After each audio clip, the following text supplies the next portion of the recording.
Keep your eyes closed. Don't peek. I'm not. All right. Open your eyes. I'm flying. Jack. Our film begins with a submarine exploration trip to the wreckage of the Titanic at the bottom of the Atlantic Ocean. The submarines were searching for it at the bottom of the ocean, according to the new coordinates they had until they actually reached it. Of course, they were amazed by its huge size and beauty, even at the bottom of the ocean. So they began recording a video of their arrival and exploration. We know that the Titanic sank on April 15, 1912, at exactly 2:30 a.m., meaning 111 years ago from the date of this summary being published on the channel. Of course, the entire body of the ship was corroded by the salts and water pressure, and also the bacteria, but despite that, it was still preserving its external cultures and had not changed or anything happened to it. Here, the submarines descended to the front of the ship to begin the exploration process from the inside, and the explorers were launched from the two submarines. And indeed, the ship was explored from the inside, which was still in its same condition. From the inside, and also some of the passengers' belongings were still in their place here. And when they entered one of the sleeping compartments, which was of course placed inside, they found a safe inside this compartment.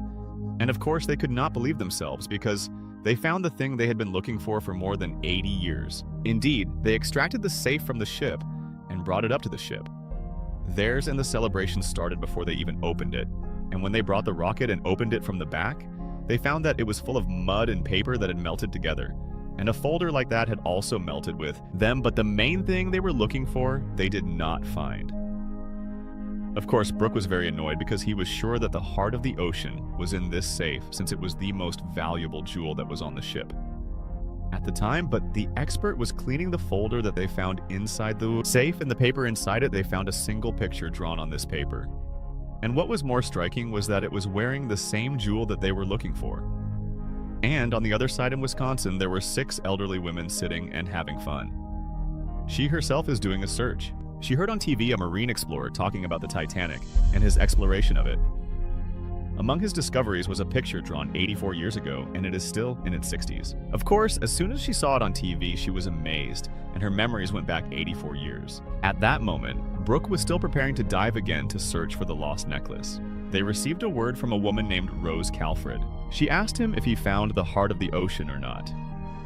Here we discover that she is the same one who owns the picture that he found in the safe and showed it on TV. Of course, she really is Georgie. He was suspicious of Nan in the morning. She does this to become a trend on TikTok. Rose is supposed to have died on the Titanic when she was 17 years old, according to the death records. If we even assume that she is alive, she would be 101 years old, and there is no living survivor of the Titanic. This number is closed now. But Brooke was convinced that she is not lying, and that she is the real Rose because everyone who knows about the heart of the ocean necklace died. However, she knows, and she also told them her name, which is the heart of the ocean, so she is definitely not lying. Rose arrives with her bag, and they receive her and prepare a special cabin for her. After she settled in the cabin, she asked Brooke to see her drawing, the one who found it, and as soon as she saw the drawing in front of her, began to recall memories of the person who drew it. And she also saw some of the things he found in her sink, which she was very happy to see, especially since it was still in good condition. Here she began to really, George, explain how the Titanic sank. What happened in brief was that the front side of the ship on the right side hit the iceberg, which made a scoop in the side of the ship from below, and the water began to fill the ship from below to above in the forward half ship. And this is what made the ship rise from behind and begin to sink from the front. And of course, because the body of the ship, because of its weight, it was very heavy, so it remained suspended in the air, and also the ship's pillars could not support it. So it split into 2 halves. The front half sank first, of course, because it was already full of water at the beginning. As for the other half, it remained floating on the water for a while, and then it began to sink gradually. All of this happened exactly 2 hours and 40 minutes after hitting the iceberg. Rose got up and sat watching the video of the expedition's photograph of the ship from below. And she began to tell them in detail what happened on that day, from the moment they went up to the ship until it sank. Titanic was in the year 1912, a dream ship for anyone, a very huge ship to the point that the passengers took their high-class cars together, and Rose arrived with Caledon's fiancé, who invited her and Mumtaz on a unique trip on board the giant ship, the Titanic, the unsinkable ship. As he said, even God Almighty cannot sink it. God forbid. Of course, at that moment, Jack and Fabrizio were playing poker with two people who did not have any money to bet with. They did not find with them only 2 hands for the Titanic, so they played on him. Of course, Jack was a professional poker player who won the 2 hands from them easily. As for the other 2 who lost, he got down and beat each other because they missed an opportunity that would not come back like this opportunity. At that moment, the ship was 5 minutes and it will move. So they ran quickly to it and reached the last door before it stopped. Here, the ship began to move and the passengers said goodbye to their loved ones before the ship left the port. Of course, Jack and Fabrizio did not have anyone to say goodbye to, but they lived the role with them, meaning that no one would notice. After they said goodbye to the people they did not know, they went to their leaders in the 3rd class, which was originally shared, of course, with 2 other people. As for the 1st class, the servants were arranging the royal suite, and Rose was preparing her paintings to feel comfortable psychologically during her time on the ship. There was a woman named Margaret Brown who was late for the ship's time, so she took a ship, another one at the expense of her husband James, and went after the Titanic until she reached it and boarded it.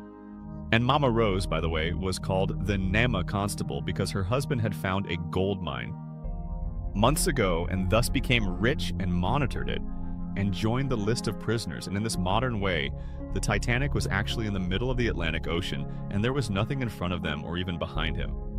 And here the Captain Edward Smith appears and tells his assistant Murdoch to go at maximum speed. And indeed, he gave an order to raise the engines that were fully working at maximum speed.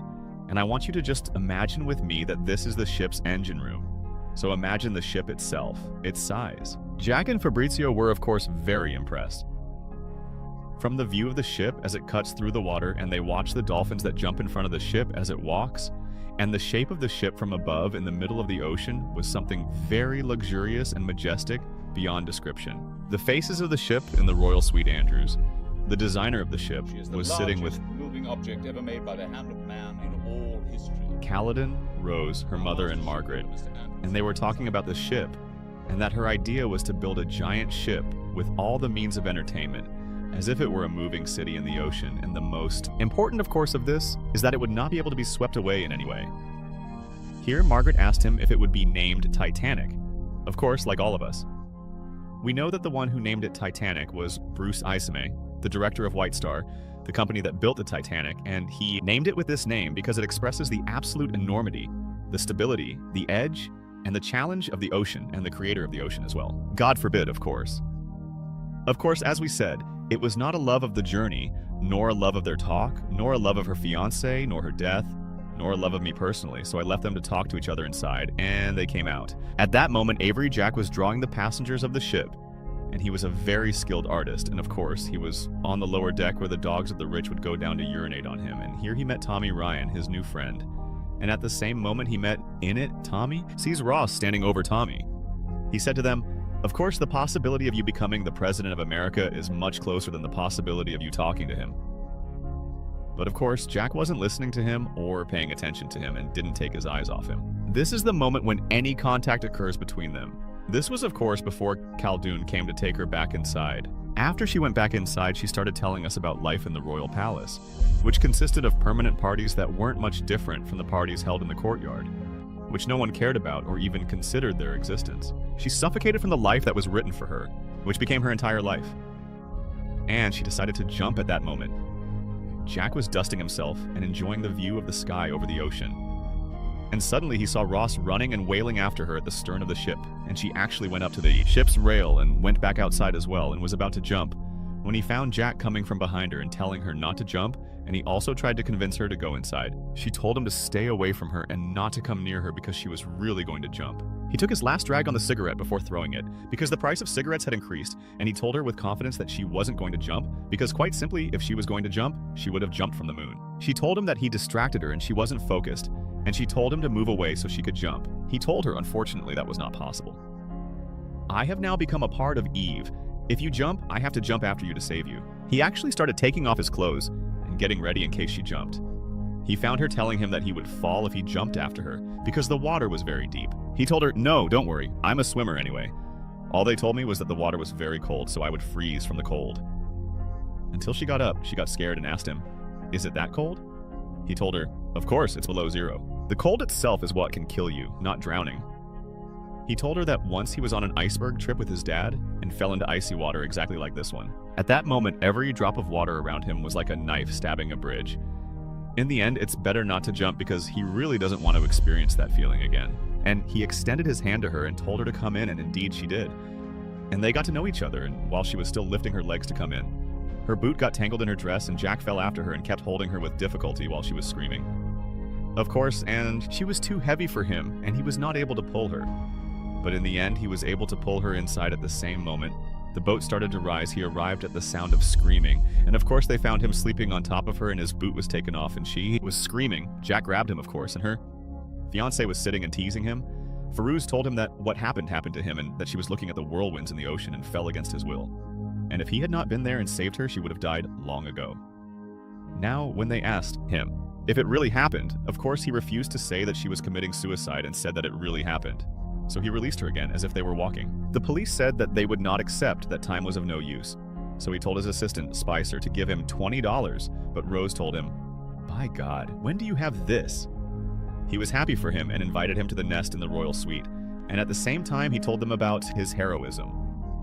We notice here that Spicer was the only one who doubted him and that he found him because it was not in his mind that she fell quickly. Nevertheless, he took his time to take off his clothes and his boots and also to catch her before she fell. And when he slept on top of her and Caldwell, in order to reconcile with Rose, he was supposed to bring him a gift for their engagement party next week, but he decided to give it to her now. The gift was the Heart of the Ocean necklace that King Louis XVI wore, which by the way was also a pure and rare diamond that is not found on planet Earth, which is in very small quantities. He told her that he loved her very much and hoped that she loved him as much as he loved him.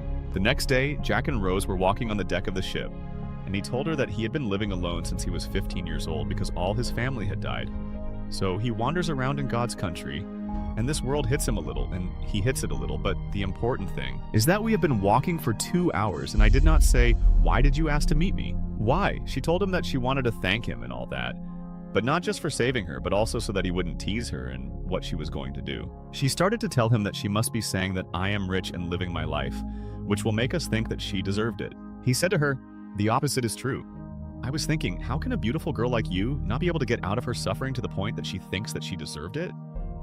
She told him that she did this because of all the people who tried to get her and who didn't love her, and her life that was ending before her eyes, and she didn't know how to change it in any way. He asked her, "Do you love your fiancé?"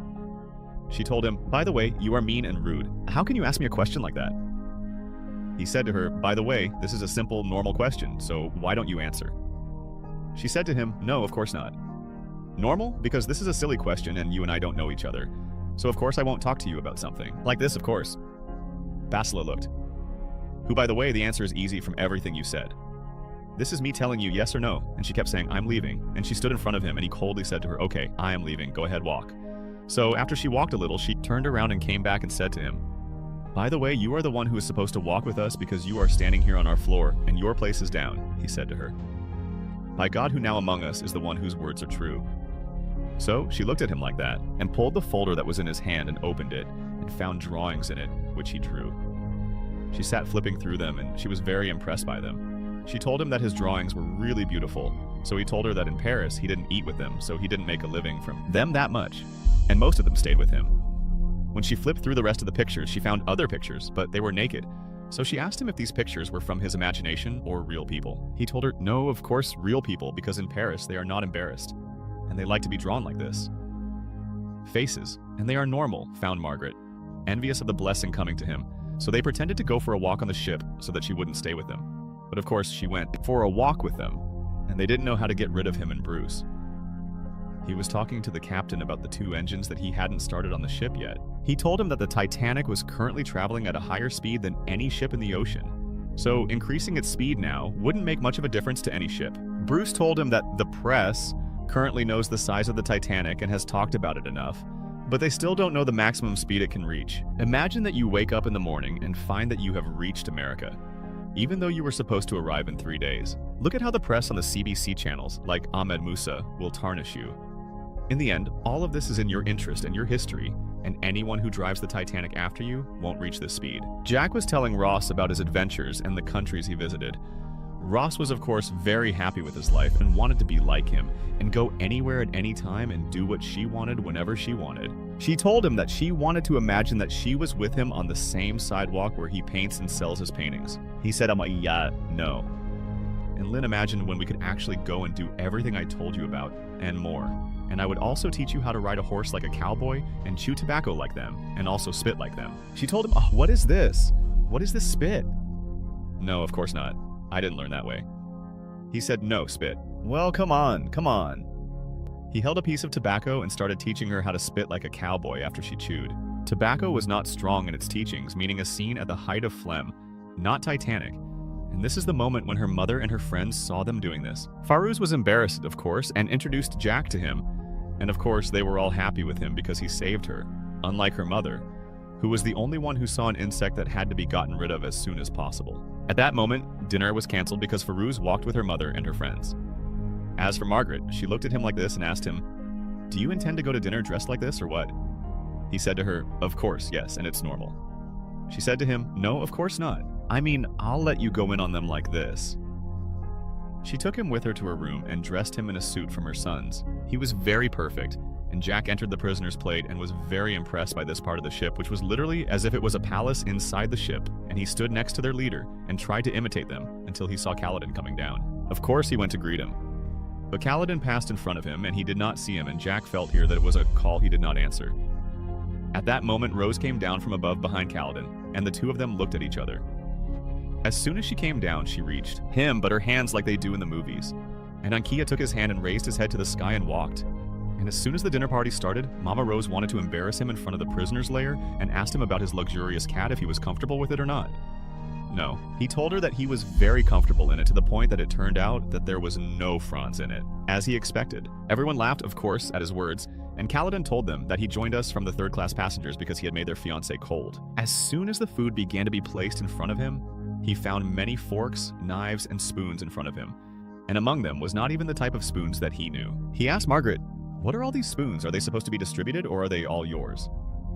She told him, no, of course they are all yours, and with every meal that will be brought down, will you start with the spoons from the outside to the inside, or will you shoot at anything? He looked at me, and of course, Mama Rose continued her silly questions, which were of the type, where did you get the money for the spoons from? He told her that he was currently on the Titanic, and when he got off the Titanic, it would be from the same place he got off from. As for the chance, he won it in a game of poker 5 minutes before the ship moved. Of course, if you noticed, they were all sitting enjoying his words because it was something new and a new kind of thing among them. As for Mama Rose, of course, her goal was very clear from the beginning with her questions. But Jack was smart and turned the tide on her and told her that the best thing in his life is that when he wakes up, he doesn't know what his day will look like. For example, yesterday I was sleeping under a glass of water on the Axis side, and today I'm riding on the biggest ship in the world, and also, I was drinking champagne with the people and the elite, because every day was a new day for me with different events that I myself knew about. After eating, as usual, the men got up to smoke and talk about politics and economics away from the free people. But Jack, of course, did not go with them, and told them that he was going because he wanted to sleep instead. Before Rose left, he gave her a piece of paper without Mama seeing it. And the paper said that she should meet him at the hour, and when she met him at the time, he asked her if she was ready for the real party. Here, Jack takes her to a third-class party with cheap beer, where everyone was dancing, having fun, and being happy, and the one who falls on the ground doesn't move at all. He continues normally, and neither of them is paying attention to the other. Of course, she was much happier and happier than at the party they were at. If you consider it a party at all, I merged with them in the head and the challenges as well, and I defeated them in more than one challenge. Here, Spicer goes down and sees her with Jack. But of course they were busy with their heads and their wealth, so they didn't see him. The next day, she was sitting with Kaldum having breakfast in the royal suite.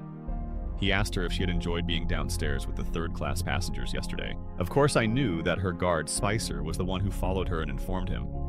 And when he told her not to do what she did again, she told him, I am not obligated to listen to you, and I am free to do whatever I want. He got angry at her and said to her, you are engaged, and one day you will become my illness. So don't walk around with your hair down and tell me you're free. Your name is supposed to be linked to mine one day. Ross was afraid of him and his nervousness, so she said to him, okay, I'll do whatever you want. When she went inside to dress her mother, she warned her not to meet that boy again. Her passport from Caledon must be completed as soon as possible because her father left and wants to leave on the same day. If you demand, all our possessions will be tracked and we will be crushed. When she told her that she did not love Caledon and did not want to marry him, she told her that we are women and our options for survival are limited. She is not like men, she can choose what she wants at any time. When they went down, Jack came to see her. The guards, of course, prevented him from entering, and Spicer saw him standing there. He looked at him and said, "Mr. Caledon is very grateful for what you did. But your role is over here and we don't want to see you again." He came out and brought him $20 and gave them to him so he could leave. He told him that he didn't want any money from him or anything. He just wants to talk to Russ for 1 second. There is a mountain in their way. Of course, everyone standing there was worried, but the captain told them not to worry because the iceberg naturally forms in the winter in the middle of the ocean. He also told them to increase the speed and turn on the last 2 engines. I mean, if there is even a mountain in their way, they will cross it anyway. Ross said the number of lifeboats on the ship was very small compared to the number of passengers. This is because the boats in front of it can only carry half of the passengers on the ship. Andrews told her that they were just decoration, but because of the shape of the ship and the government. "Don't worry, I will build you a ship, which is the only lifeboat you will need in the middle of the ocean." And Caledon, as usual, came in and said that they were making a big deal out of nothing. It would have been better, and the place would have been more spacious if they weren't there. As for the jacket, it is of course not measurable. He climbed to the top floor and stole a taya and a mutarif belonging to Sari from the prisoners who were standing above. The circle was next to them until they passed in front of him, and a Rose puller stood up and entered the court next to him. Rose told him that she couldn't see him again because she was engaged to Caledon and that what they were doing was wrong. He told her that his popularity made him know how the world works. He knows that the duck is not yours, Marzouk, and he watched the movie Salami and cried 100 times. But he loves her anyway and he won't leave her in this trap until she's freed from it, and he's sure she's okay. She sat down and told him that saving her was not his mission, and that he should not contact her again in any way. When she came in and sat with them, she saw that the life she was living was really fake. Especially when she saw a little girl whose mother made her sit like a lady, even though she wanted to sit comfortably. She saw herself in this little girl and that she would grow up to be exactly like them. So she went out and went to Jack and told him that she changed her mind. And while she was still talking, Ume kept quiet and closed her eyes. He took her by the hand and led her up the stairs while she was blindfolded, and she did not know where he had taken her. At that moment, he told her to spread her hand and open her eyes. As soon as she opened her eyes, she saw herself as if she was flying over the ocean. This is the place where Ross kissed Jack for the first time. It was the last day Titan discovered sunlight. Of course, she really was George. Very upset with Captain Smith, because he had the eyes of an iceberg in his hand. However, the ship was operating at top speed and did not even think about slowing down, even if 3 hands were tied. This is of course because he believes that his 22 years of experience will enable him to easily avoid anything that comes his way. After a while, Ross took Jack on her way to show him his paintings.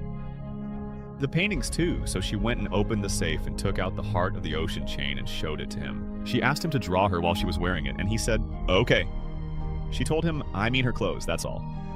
Of course, Jack was shocked by her request, but he had drawn it and he was very professional, so he agreed to draw it. He pulled the dog that was going to sleep on it and fixed it. He prepared the equipment for the drawing he would draw with.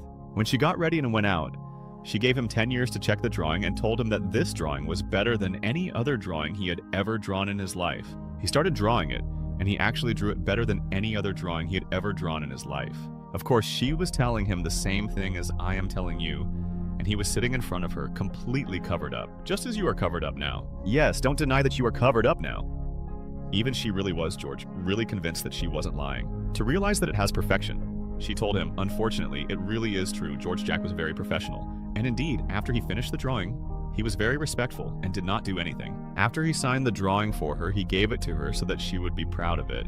I gave him the necklace to put in the safe again, and of course the safe was full of money. And here the captain's assistant was standing next to him telling him that the ocean was very calm. This is usually a good thing, but now it won't be good at all. This is because it will be difficult for them to see the iceberg, as there are no waves hitting it, so it will be visible from afar. He suggested to the captain that they slow down the ship a little so that if anything suddenly appeared, they would know how to avoid it. As for the captain, they said that he would go to sleep for a while and improve his speed and course, just like them. This is of course because he is arrogant and wants to arrive quickly, and the whole page will be talking about him. You will talk, brother, don't worry. Of course, at that moment, Diros was dressed and Jack was waiting for her outside. Suddenly the door was knocked on and Spicer came in. She ran inside and I went out the back door. When he went out after them and saw them, they ran away from him, and of course they ran after him. Of course, for her, This was an adventure she had never experienced before, and she was happy while running away from him. Of course, Spicer was behind them and did not leave them alone, until they found a broken door and went in through it. When they went down from that door, they found themselves in the Bukater rooms.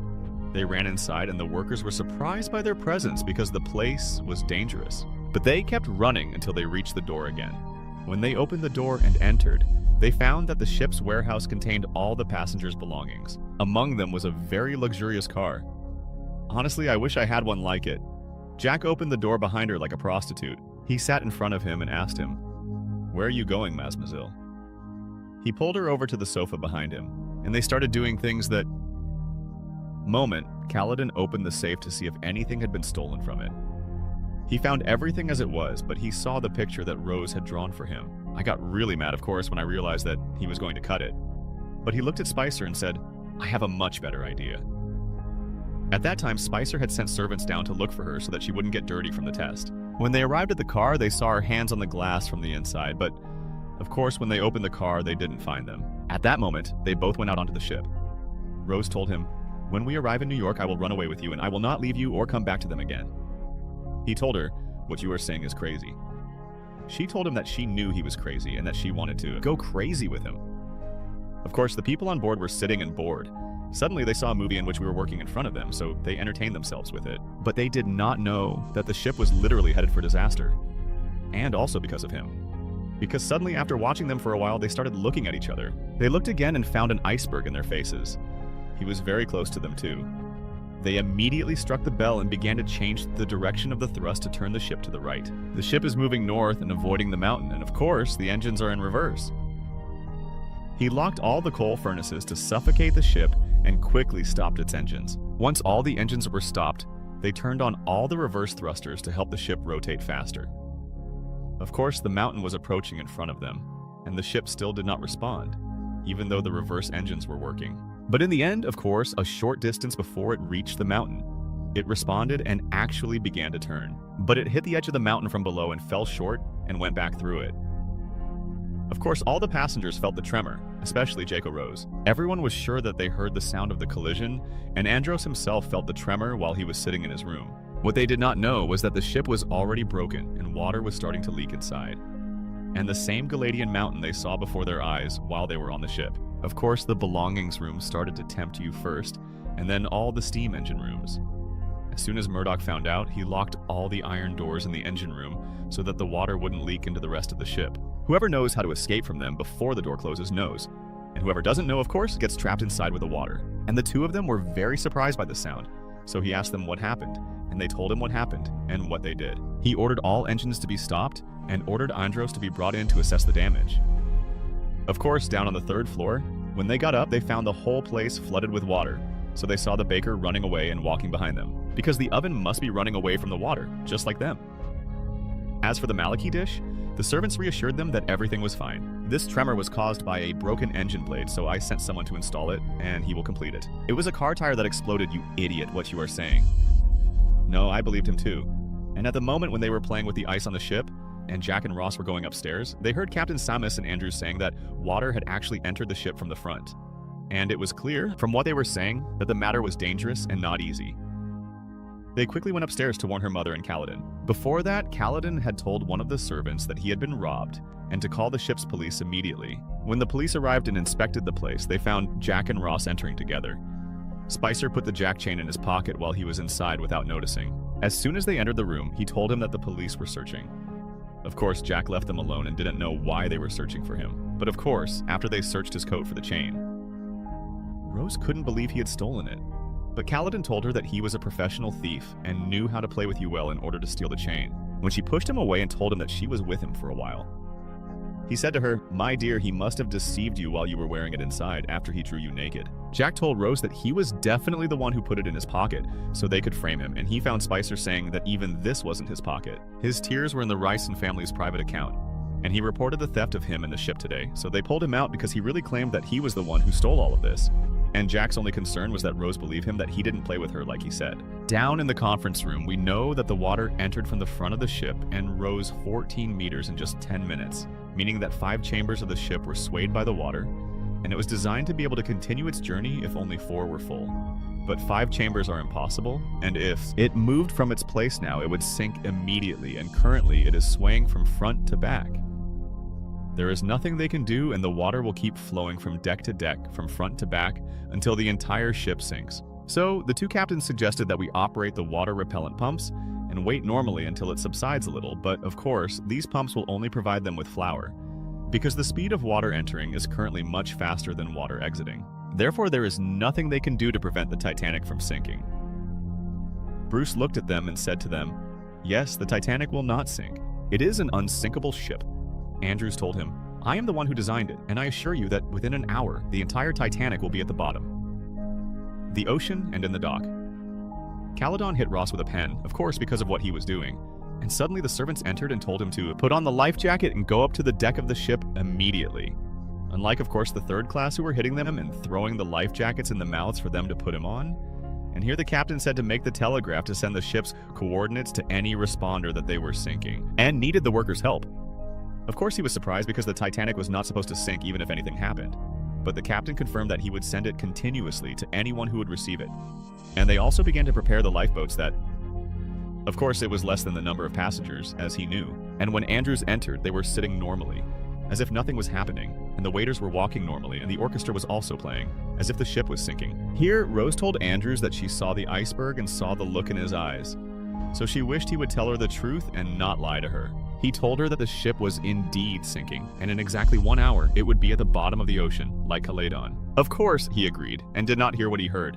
But Andrews told him to tell whoever you can, so he can control himself, because he does not want to cause misfortune for everyone. Rose looked at him, and he said to her, "You remember well what you asked us about on the boats and knew the answer, so as soon as the boats go down, get on them quickly and don't wait for anything." As for the police, of course, he was driving on Jack like a bishop watching a column inside the dock, and suddenly he finds his assistant coming and saying that the captain wants him up urgently.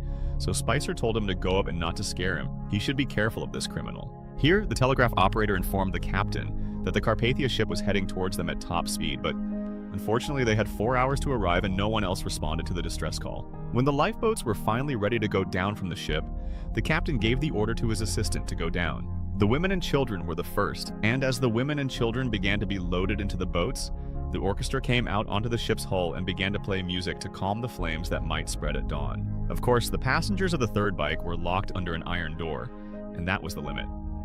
The people were allowed to ride first, and if there were any boats left, they would open them. Indeed, the boats began to bear the strain, and they were getting off one after the other. The ship was already beginning to sink from the front, and Jack was in the dock, seeing the water rising in front of him in the form of water. He found Spicer startled from his place and punched him in the stomach. He said to him, "A letter from Mr. Caledon instead of the $20 you refused to take." He took the key to the handcuffs that were handcuffed to the column, and he left it in the dock and walked.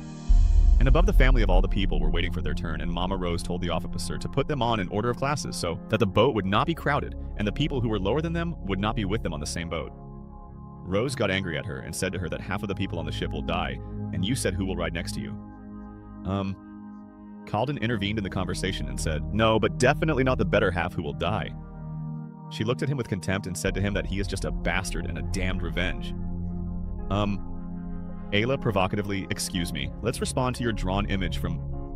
The safe had been empty for a long time, tomorrow morning, after the one who drew it died, on the Titanic, and here it was her turn to get on the boat. But of course she didn't get on and ran inside to reduce the water's flow. When Caledon went to catch up with her and said, "No, you want to be that dog's whore," she told him that being his whore is 1,000,000 times better than being his wife. Of course, Jack's ship was sinking badly from his side, and he was calling on anyone to catch up with him, but the whole floor was empty, of course, and no one was hearing him or his screams. And Andrews was inside, telling them to put on their life jackets, but they weren't convinced, or even comprehending that the Titanic was sinking. Suddenly, he found Rose in front of him. He wondered what she was doing here and told her to go and quickly get on a lifeboat like he had told her. She told him that she wouldn't move from here if he came with her and wanted to help her and tell her where the police had stopped him. He described the way to her and told her to save him and bring him back quickly before the boat ran out. Jack was struggling to free himself from the photographer. Suddenly, he found the water starting to pour on him inside the sink. As for Rose, she ran as Andros had described to her and took the elevator down like he had told her. But when the elevator reached the bottom, they found the water had entered it. Of course, the worker was going to be swallowed by it again quickly, but she stopped him and opened the door and got out of it before he could come out. He was telling her to go back again. She didn't agree or leave her and go up, and the whole place down was drowning in water, but her blood was gone and she walked from the workers' corridor that Andros had described to her. Of course, she didn't know which one of them was in trouble, and there was a lot of trouble, so she kept calling for me and Jack. At that moment, went up to the office to get away from the water, and suddenly he heard Razzo calling her, so he called her in a loud voice and kept knocking on the photographer until she arrived. Of course, she apologized to him that she left him while he needed her, so he told her that Spicer was the one who put it in his pocket when they entered. And of course, he took the key with him while he was walking, so he told her to look for a spare key among the hanging keys, but of course, unfortunately, there were none among the keys, the one who was hanging on, not even in the office drawer. At that moment, the front of the ship was already completely sunk, and the water reached her deck, so Jack told her to go look for anyone to help them, and he would be fine, don't worry. Of course, there was no other solution in front of her, so she quickly walked to look for anyone to help. But of course, there was no one on the floors below because they were all flooded with water, and she only found one person, and he was running and didn't even bother to dive with her. What was she saying? And while she was searching, she suddenly saw the emergency axe in front of her. So she broke the glass on it, took it, and returned with it again quickly. But when she returned, the water had completely flooded the plate below, so she got up, her robe, and went down to my position. Jack and asked him, "Is this axe going to be spent?" He told her, "We will know now," and she was still going to hit it on the chain. He told her, "Wait and try there first so you know if it will fire correctly or not." Of course, when she tried, she fired it incorrectly, so he encouraged her. He told her, "Don't be afraid." And they argued with her and that she would be able to hit it correctly. Indeed, she went down on the chain and broke away from his hands. When they came out, they found that the exit was completely filled, and they did not want to get out of it, so they looked for any other exit. The ship was actually in front of them, and it was all in the water, and the lifeboats themselves began to move away from it. It was a real terrifying scene for anyone. Has anyone seen what nature and some stupid people are? They did not want to ride what was theirs with them, and they also had their animals with them. But of course, the police who stopped prevented them from doing this, and called and tell Spicer that time is passing, and they still do not want to ride what children and women do. But he told him that there is someone behind him who is riding on men, but he agrees with the one who is literally dying, and he knows how to agree with him dying and here. Jack and Rose arrived at the door and closed it. They came out of the corridor and died. He said that this man is coming to tell them not to disturb those who do not push through the door. They killed him, and of course this is certain. They enter the exercise above. I think it is the same genes here, Andros Tarab, when he found Wild, lowering the boat at half its hours, which are 30 and 35 only. And his explanation was that he was of course afraid that the boat would not indicate this number and drown the wealthy. Andros was angry and told him that he tested it himself, that its hour is 70, which is completely imposed, and he ordered the whole boat to sleep at its full hour. And indeed, Wild was the same, and all the third-class passengers were still locked up and trying to look for any exit. But they did not find one, and the guards outside told them to wait for the first high-class dish to board. And then the junkers like them tried to get out and actually opened the gate on them, but the guards beat them and brought them back. Then Nick pulled out his gun and told them that anyone who tries to get out, again, will be shot dead. Jack and Ross were downstairs and saw everything that was happening, and Tommy and Fabrizio were before them as well. They told them that it is impossible for us to get out of here and we must find another way out. At that moment, Caledon went inside and took the money, the chain, and anything he found from the safe. I had Spicer with me, of course, with his M1911 pistol. As for Jack, Ross, and their friends, they were still looking for any way out in the corridors until they reached another gate. But it was still locked and the guards refused to open it for him. Jack told him to open it, but he refused, so he got angry at him and banged on the gate hard. But it still refused to open, so he went to the sofa. They stuck wood to the ground and started to remove it, except for the limit, so they went in and stayed at the gate, neglecting it all. Of them were crossing, and Tommy frankly saw my anger with the box that they gave him. And when they went outside, they all made a scene and made a fuss, and the matter was getting out of control. Emuel took out his gun and told them that anyone who came near or made a scene would be shot, so they all organized again and continued. And when they went back to the one who was training, it turned out that he was actually training a lot of people. And he was standing there making fun of the point that he was filling the boat twice an hour, on the basis that the ropes would bear his weight and he would come in and bring you back empty, but of course the boat lost its weight completely and fell on top of each other, and that's it.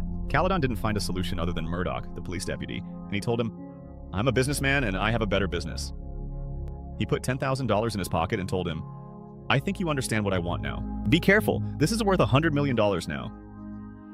When the four of them went up, the entire boat that had been set aside was finished, so they ran to the other side. The orchestra was still playing to calm the situation, Murdoch at that moment had already saved Caledon a place on the boat in the middle of the war. At that moment, Spicer Joe told him that he had found her and that she was on the other side with Jack. He loved her.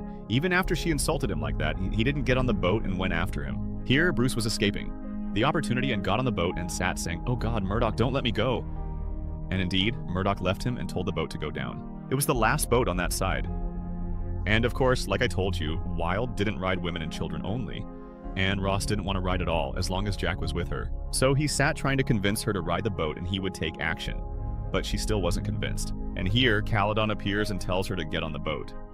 He told her that Abdallah dressed her up because of the cold and told her that he had arranged it with the police on the other side, and that he would take Jack to ride with her. And indeed, they got her on the boat, and she got off while the two of them were watching from above. Jack asked Caledon, "Isn't there an arrangement with the police behind me?" Caledon told him, "No. Of course there is an arrangement, but you are not one of them." Here, when Ross looked into his eyes, she knew that there was really no arrangement with the adjustment or anything, and that he would really sink with the Titanic. Or did he jump from the lifeboat in front of her, and Jack shouted at her not to get down? But she had already gotten down, and she ran to him, and he ran to her and met her in the Royal Hall. He sat and said to her, "Why did you do this? You're crazy." She told him, "If you jumped, I will jump." Why did he promise to you? Caldron, of course, saw them both in that state. Or did he pull out Spicer's gun and run to Jack to kill him? But Jack spotted him, so he ran away from him quickly, along with Rose. He was behind him, but his gun was finished after he ran after them for a while, and they were far away. About him, he came back again and sat laughing erratically. So Spicer asked him who was laughing now. He said to him that the funny thing is that he put the jewel in the coat that he wore here. Jack and Rose ran to the dining hall and hid from him on the basis that he was behind them. But, of course, there was no one behind them, and the whole place was him and water, a sink and a chair. And that's it, so they looked for another exit until they found a ladder next to them, so they went out of it. But unfortunately, they found an iron door and it was locked. And to their luck, one of the servants saw them and was going to leave them and go, but they begged him to open it for them and not leave them. And he actually went down to open it for them, even though the water was filling the place quickly, and from his confusion and speed he fell. The keys were taken from him, so he apologized to them, cursed them, and left before he drowned with them. Jack, of course, did not give up and dived under him and brought the keys from the ground. He tried the keys until one of them finally opened them, and they went into the water until they reached the ladder that would take them up to the ship, which was cold. Murdoch saw that the ship was now in the water, and there were only 2 boats left, and everyone was trying to get on, but he pulled out his gun and said that anyone who came near would be shot. Caledon came to him and said that there was an agreement between us. Or did they throw the agreement in his face and told him to go back and said that he would kill him?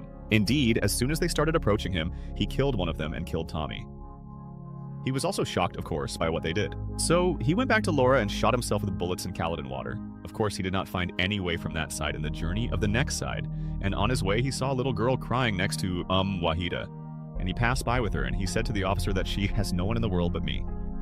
So, Wahida is passing by, and indeed, he and the girl got into the boat. And of course, we will not forget Sir Guggenheim and his son who refused to wear floats, and he prayed that if they drowned, they would drown in the style of a refined day and not like the common people who are the most sensible to see him from afar like this. But a noble man cannot, meaning they did not eat. As for Captain Asmus, he was very shocked by his fate. So he entered his command camera to die in it, and the orchestra band had finished, and put some of them wanted to ride the boats, but the captain wanted to play his last tune before death. And when they heard him, they returned and continued with him until death. Of course, as we know, not all the passengers boarded the boats, and the rest of them remained on the ship. Some of them surrendered to their inevitable fate. Some of them put their children to sleep so they would not feel the drowning, and some of them tried to save their lives by any means. But I don't know, at the moment I'm talking to you, half of the ship from the front was completely submerged in the water, and the water pressure forced the glass on the captain, and with that the captain died. So everyone ran to the half that went behind the ship, which was supposed to not sink yet. In a desperate attempt to escape, the faces of the ship, of course, all those on it drowned, including Sergei Guggenheim and his son, while Jack and Ross ran to the stern of the ship so that they would save as much as possible, and suddenly the ship's vessels began to disintegrate from their place and fall. And Fabrizio, of course, died under one of them, and here the entire ship began to rise from behind, until the propellers and engines began to appear. As for the lifeboats, they were all watching the ship from afar while it was sinking, not believing that the Titanic was actually sinking before their eyes, of course, because all the passengers returned to the stern of the ship. So the load on the ship from behind was very big, much bigger than the one in front, especially since it was raised in the sky and the one in front was completely submerged in the water. The ship could not bear this weight and began to split in half one by one until it was divided in two. And the half behind that was raised up went down to the water again quickly, but because the first half, which is the one in front, was not completely separated from the half behind, it began to pull it under it before it separated from it until it was standing vertically. Suddenly, it took a rope in its hand so that it would not fall under like someone who drops it, whether outside or inside the ship, and hung them both in the same place from which it was going to jump. Of course, one by one, it began to fall because, as I told you, the half, this one was standing vertically and not all of them were clinging well like Jack and Rose. But of course, good luck doesn't last, and the other half also started to sink from top to bottom, and of course, there was no escape from a death, and there was nothing else they could take shelter in. As soon as they got close to the water, he told her to take a deep breath and not let go of his hand at all. Indeed, the entire ship went down into the water, and all the passengers were under the water, including Jack and Rose. Because the ocean pilot was very tight underneath them, they moved the two of them away from each other. Rose went up and made a call to Jack, but of course he wasn't around her, and everyone around her was in a state of panic, to the point that one of them was drowning, so he kept hanging on to him so that he wouldn't. Suddenly Jack appeared and hit him and saved her from him and told her to swim with him, and he started swimming until they reached the wooden door like a drop on the water. And of course the water was very cold, so he told her to get out of the wooden door quickly, and she actually got out, and when he tried to get out beside her, the door was going to flip over and drown him, so he went down again and told her to get out and stay on top of him and everyone around them. Some were screaming and some were actually drowning, but he reassured her and told her that the boats would come back, but they were far away because of the money from the sinking of the ship, and the assistant was whistling the whistle for the boats to come back and take anyone. But of course, all of them there, none of them wanted to come back, especially the captain of the ship. Margaret got up, started screaming again and telling them, "We won't let them die, we have to go back and save them. But we all know that if they go there, they will all gather on the boat and sink it." And this is of course an instinctive thing because everyone wants to save their life and clings to it. Margaret shouted at them, "How can you let your men there drown like this after they put you in their place? The boats we are on have room for at least 20 people."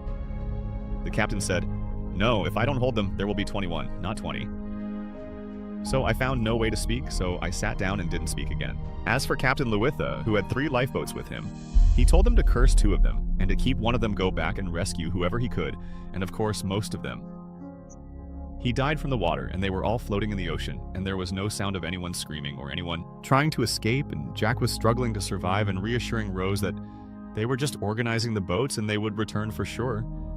And Rose was literally freezing from the cold at the beginning of saying goodbye to Jack, and he said to him, "And we will say goodbye, and we will live and travel, and we will express everything I told you together. And even if I die, you will continue your life, and you will get married, and you will have many children, and you will die as an old man in your warm room, and not here. And this is after you do everything you want." And Zayad created a threat that no matter what happens, she will try to survive in any way, and that she will never surrender to death, no matter what happens. Of course, Rose was suffering while hearing him say these words, but he refused to leave her until she threatened him first and fulfilled the promise.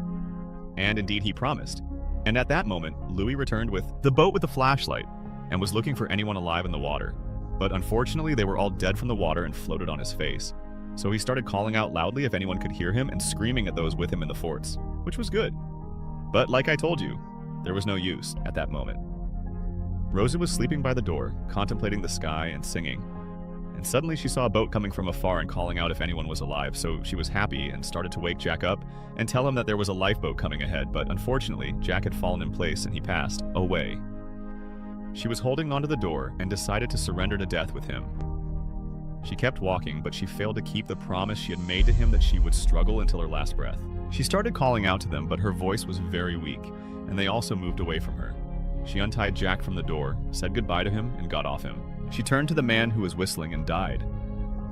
She took the whistle from him and started whistling with it with determination until he heard her and returned to the ship again. Indeed, she was rescued, and 1,500 people of all ages died behind them. After 2 hours, Carbatia arrived, who had made the distress call and saved them all. Of course, each one of them was looking for anyone who had survived from his family, including them. Caledon was looking for Rose, of course, but she was hiding from him and did not show herself to me. This was the last time I saw him.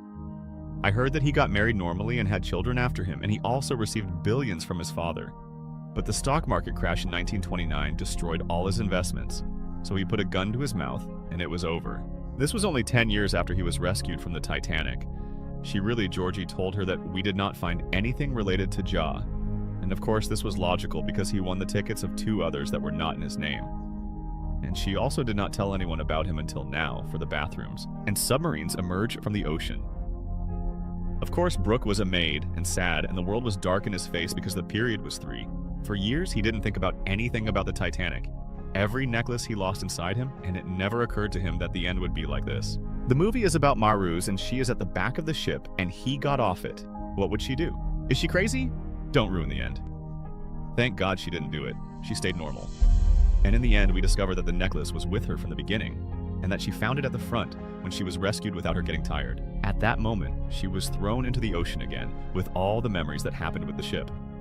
And when she returned to her home again and slept in her lunch, we know from the pictures next to her that she actually did everything in her life and went through many adventures, the same adventures that happened to you. He told her about it, and they were supposed to pass by it, and on that night, Rose dies and dreams that she went to Jack in the ship, and her soul joined his soul with the souls of all those who died there. Very important information that you must know as long as you have reached this point.